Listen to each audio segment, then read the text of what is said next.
पवन सिंह को पसंद होता था वो खाना आप उनके लिए पैक कर देती थी। नौकर चाकर तो होंगे, जब वो आते थे लेट नाइट शूटिंग खत्म करके तो आप जगी रहती मंचूरियन बनाओ। मुझे नहीं भी पता होता था, हाँ, तो मैं YouTube से सर्च कर करके वो चीज़ें बनाती थी। 2 बज जाएगा, 3 बज जाएगा, 4 बज जाता था, कभी 5 बज जाते थे, कभी कभी तो ऐसे होते थे कि सुबह के 6 और 7 बज जाते थे सोने में। अम्मा और इनके बड़े भाई ये लोग मुझे बहुत सपोर्ट किए हैं। नमस्कार, आप देख रहे हैं देशवा न्यूज। मैं आपकी दोस्त, आपकी होस्ट बबीता मिश्रा। वो महिला जिसने एक आवाज़ उठाई और कुछ लोगों को कहीं ना कहीं कहा जाए कि पेट में दर्द होने लगा।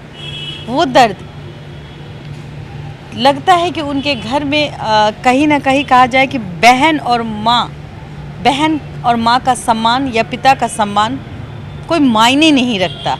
लेकिन ज्योति, जिसके लिए उसके पिता ने एक ख्वाब देखा कि मेरी बेटी के लिए एक राजकुमार आएगा और घोड़ी पे सवार होके ले जाएगा, वो राजकुमार भी उन्होंने लाया। नाम है पवन सिंह। कुछ चीज़ों के कारण पवन सिंह और इनकी बीच की दूरियां बढ़ी, और वो दूरियां क्या थी वो आप भी जानते हैं। 5 महीने आप अपने पति के साथ एक फ्लैट में रही और उनकी हर छोटी छोटी ख्वाहिशों को आपने बखूबी निभाया। आपको वो दिन याद है जब आप फ्लैट में रहती थी, उनके एक इशारे पे सब कुछ किया करती थी। ऐसा क्या क्या काम वो करते थे जो आप उसके लिए 4-4 बजे रात तक जगी रहती थी? उनके शेड्यूल जो उनका था, लेट नाइट तक उनकी शूटिंग चलती थी। वो आते थे लेट नाइट, घर पे वापस आते थे तो उन्हें खाना वाना गर्म, मतलब जो एक बीवी का फ़र्ज़ होता है ना, वो मैंने किया है। और लगभग 3 साल तक हम लोगों ने चीज़ें वो किया।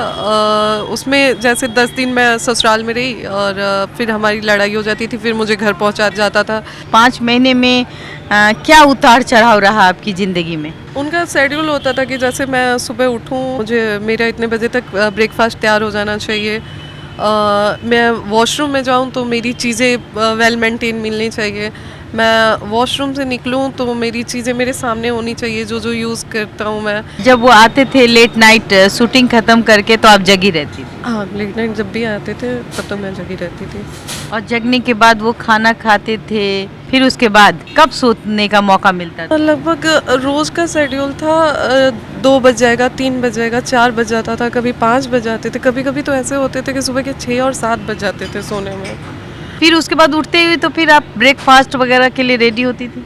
जी। मुंबई फ्लैट में रहती थी और नौकर चाकर तो होंगे? एक दीदी आती थी जो बर्तन झाड़ू पोछा करती थी, और बाकी खाना आप खुद बनाती थी? खाना मैं खुद बनाती थी। जो पवन सिंह को पसंद होता था वो खाना आप उनके लिए पैक कर देती थी? जी, उनका कॉल आता था। क्या क्या पसंद होता था?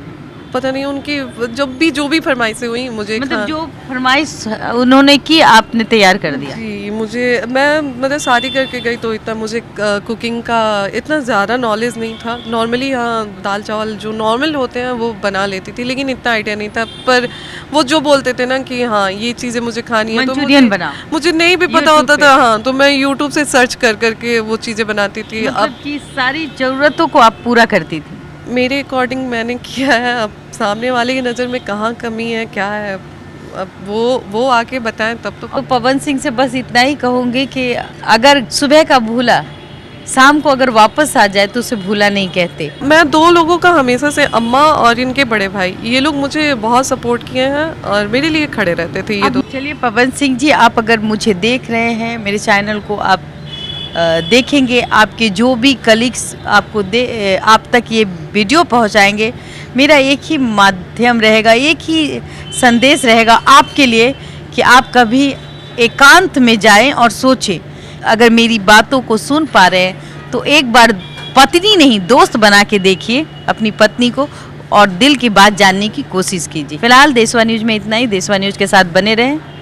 धन्यवाद। देशवा न्यूज पर वीडियो देखने के लिए लाइक करें, सब्सक्राइब करें, साथ ही बेल आइकन दबाना न भूलें।